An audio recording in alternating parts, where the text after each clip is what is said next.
Alex Answer here. It is November 2nd in the year 2017. Before we get started, click the link down below, right? Get in the habit of looking in your email inbox as well as your junk folder for the AlexAnswery.tv video of the day. Let's bypass the social media algorithm. You got to interact, though, with the email a few times once you sign up for it, and you'll start seeing it in your inbox. So looking at these Senate hearings, everybody in the independent media, left or right, needs to pay attention, okay, whether they have a conspiratorial mindset or not, because this is a classic case of problem, reaction, solution. First, they create the problem, for example. They flood the internet with fake news and disinformation.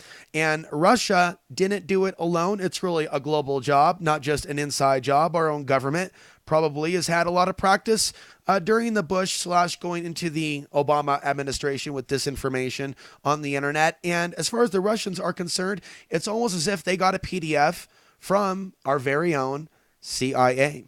So I don't think the Russians did this alone. And I think that they're going to use this crisis of an internet flooded with disinformation to pass forth new regulations. And here's the irony. I mean, we literally have an alternative media with so many people co-opted. You have some people that were warning about an internet takeover years ago that played a part in spreading fake news and disinformation. Now, I want to remind you that I've been warning about the fake news for several years and the specific forms that it's been coming in, because it's been around even before Hillary Clinton and Donald Trump in the 2016 election.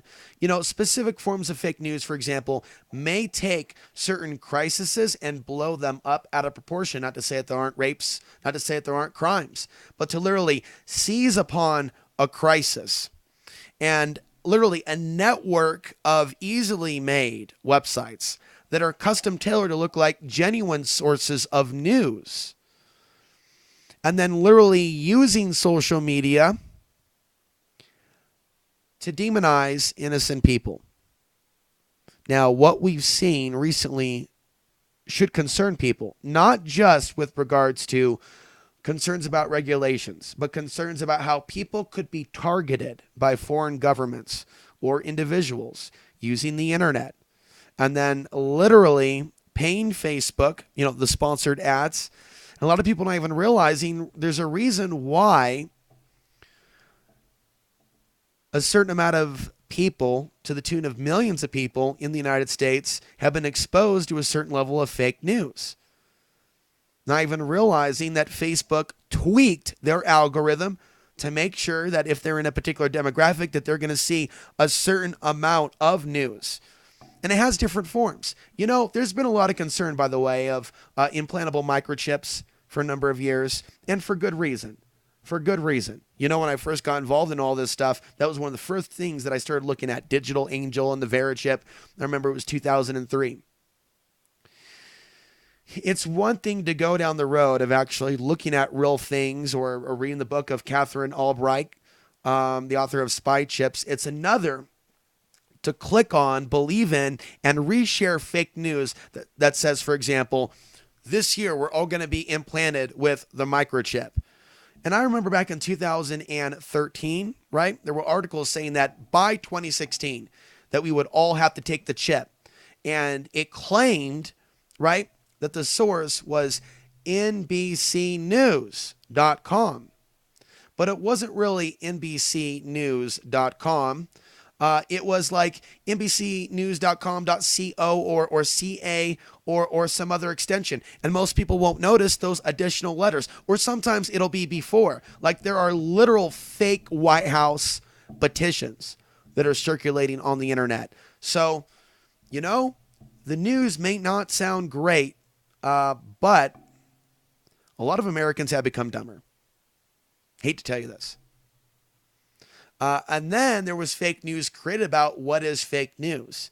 And then the discussion about fake news basically becoming a joke. And then Donald Trump himself claiming that he coined the term fake news when fake news as a problem, disinformation as an issue, was around before Donald Trump was running for office. So, in a classic case of problem reaction solution, just like, the 9/11 Commission, a supposed investigation, led to a bigger police state and controls on travel, even though it didn't really get rid of the problem, right? We're not necessarily going to see an eradication of the problem of fake news and disinformation when they, in some cases, are behind it. But those of us in the independent media, from the left to the right to the independent to the middle, right, to even the philosophical and the spiritual, the non-political, the independent voice, people that have made a living on YouTube, they're the ones in the crosshairs. Again, a reminder, click on the link down below. Get in the habit of me sending you the video directly. Obviously, we're going to make some changes here in the off-grid studio, powered by the sun. I'm going to be, of course, not overwhelmed with all the horrifying things in the world, but to continue moving forward with the tools that I have at my disposal. While there still is time and this technological ability to come to you, I see it as a gift. And we as human beings have the gift of communication.